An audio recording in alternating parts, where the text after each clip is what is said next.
두 가지가 떠오르는 게, 첫 번째는 이제 정신과 영역에서도 이제 사이코 드라마라 그래서요, 드라마 치료라는 거를 하거든요.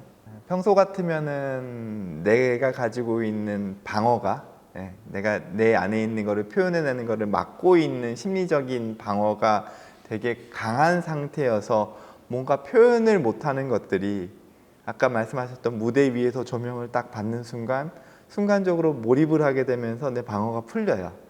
그러면서 내 안에 있는 것들을 조금 더 표현하게 되는, 내 심리적인 갈등들이 조금 스르륵 녹아가는 것들을 경험할 수 있게 되거든요. 트라우마의 특징이 크게 세 가지거든요. 첫 번째는 이제 재경험. 내가 예전에 불편했던 기억이 자꾸 떠오르는 거죠. 유사한 상황에서. 예전에 불편했던 기억이 떠오르기 때문에 내가 편안하게 접근을 할 수가 없게 돼요. 과각성, 자꾸 놀라는 거죠. 그리고 난 다음에 회피거든요. 비슷한 상황을 자꾸 피하려고 하는.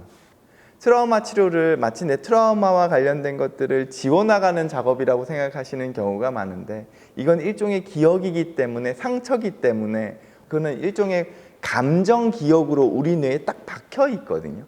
그건 없어지진 않아요. 그러면 결국에는 이걸 어떤 식으로 극복할 건가에 있어서 내가 그래도 긍정적으로 받아들일 수 있는 경험들을 쌓아가는 것들이 중요하다고 얘기를 해요. 그러면은 내가 가지고 있는 트라우마에 대한 경험이 다른 긍정적인 경험으로 쓱 묻히는 거죠. 물론 없어지진 않아요. 하지만 오염된 잉크가 들어가 있는 검정색 물에 맑은 물을 계속 집어넣다 보면 이 잉크가 옅어지듯이 우리가 가지고 있는 트라우마에 대한 감정이 긍정적인 경험 스르륵 녹아들게 되거든요. 그래서 예전에 되게 두려웠던 경험이 있으시지만 막상 내가 새로운 환경에서 조금은 나도 건강하고 성숙해진 상태고 같이 있는 사람들도 비교적 나를 도와줄 수 있는 환경에서 그러한 경험들을 쭉 쌓아 나가시다 보면 트라우마는 일정 부분 묻히게 되죠.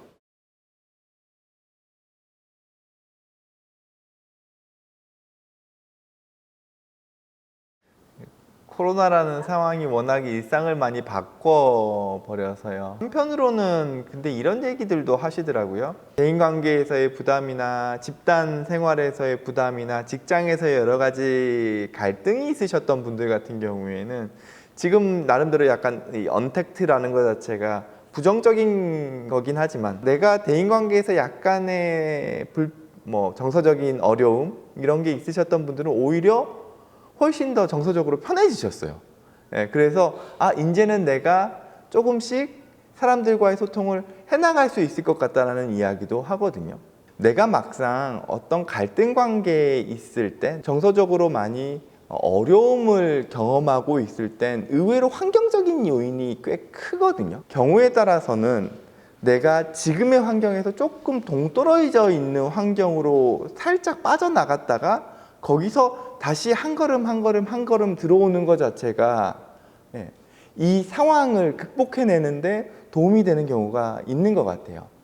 어떤 경우도 저희가 보냐 하면, 정신과적으로 입원하시는 경우가 있으시죠.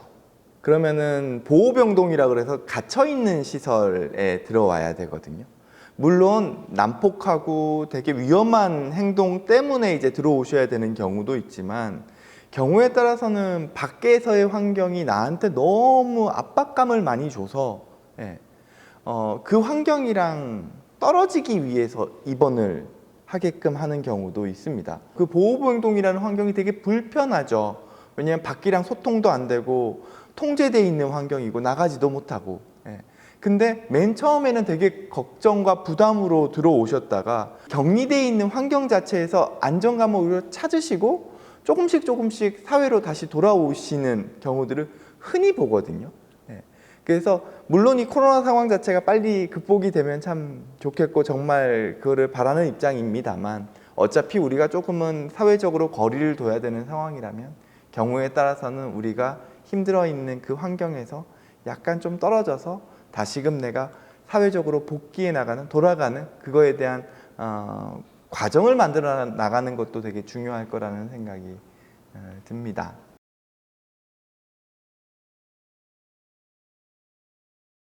첫 번째는 그런 불필요한 생각이나 걱정, 불안이 뜨는 시점이 언제인지를 조금 보시면 좋을 것 같은데요. 아마 낮보다는 자려고 누웠을 때가 가장 많죠. 지난번에 사실 저희가 수면을 다루긴 했습니다만 자려고 눕기만 하면 머리 안으로 과거에 대한 후회, 과거에 대한 상처, 미래에 대한 걱정 이런 것들이 머리 안에 계속 떠오릅니다.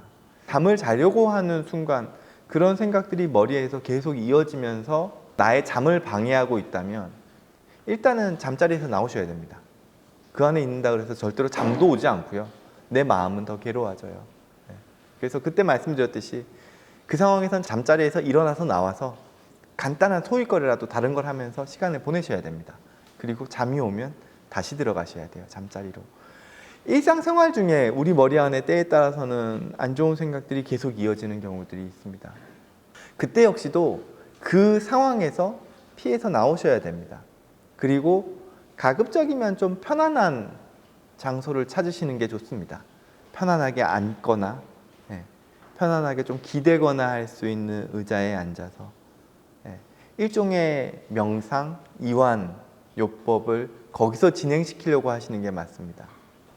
우리의 생각은 하나에 꽂혀버리면, 특히 그게 불안한 생각과 걱정이라면 거기서 계속 진행되려고 하는 힘이 생기거든요. 그때는 빠져나오셔서 생각을 다른 쪽으로 돌리셔야 됩니다. 그때 가장 도움이 되실 수 있는 건 호흡으로 가져가시는 게 그나마 수월합니다. 호흡에 생각의 집중을 가져가는 거죠. 일단 아무 의미도 없는 호흡으로 생각을 가져오셔서 3초 동안 천천히 내쉬고 3초 동안 천천히 들이쉬고 여기에 나의 불안의 생각을 가지고 오셔야 됩니다. 근데 이게 쉽냐 하면 그렇지 않아요. 이게 쉬웠으면은 우리가 불안 금방 다스리게요. 나는 편안하게 앉아서 호흡에 집중을 하려고 하지만 내 생각은 불필요한 불안으로 다시 생각이 가죠. 여기서 중요한 건 알아차림입니다. 내가 또 불필요한 생각으로 나의 생각을 집중해 버렸구나. 알아차렸으면요. 그 다음엔 다시 호흡으로 가져오셔야 됩니다. 우리가 가지고 있는 생각은 집중을 해버리면 각성이 되거든요. 그럼 우리는 더 긴장하게 되고 그 불안에 대한 생각으로 인한 여러 가지 파생되는 신체 증상뿐만 아니라 감정에도 영향을 받습니다. 근데 생각이 분산되면 우린 이완되거든요. 즉 안 좋은 생각으로 생각이 쳤더라도 이걸 다시 호흡으로 가져오고, 이 과정은 우리 생각이 하나에 집중이 돼서 각성이 돼가는 과정이 아니라 생각이 분산되면서 이완되는 쪽으로 가게 됩니다. 이 연습을 해보시는 것 자체가 시간이 좀 필요하지만 중요한 방법이고요.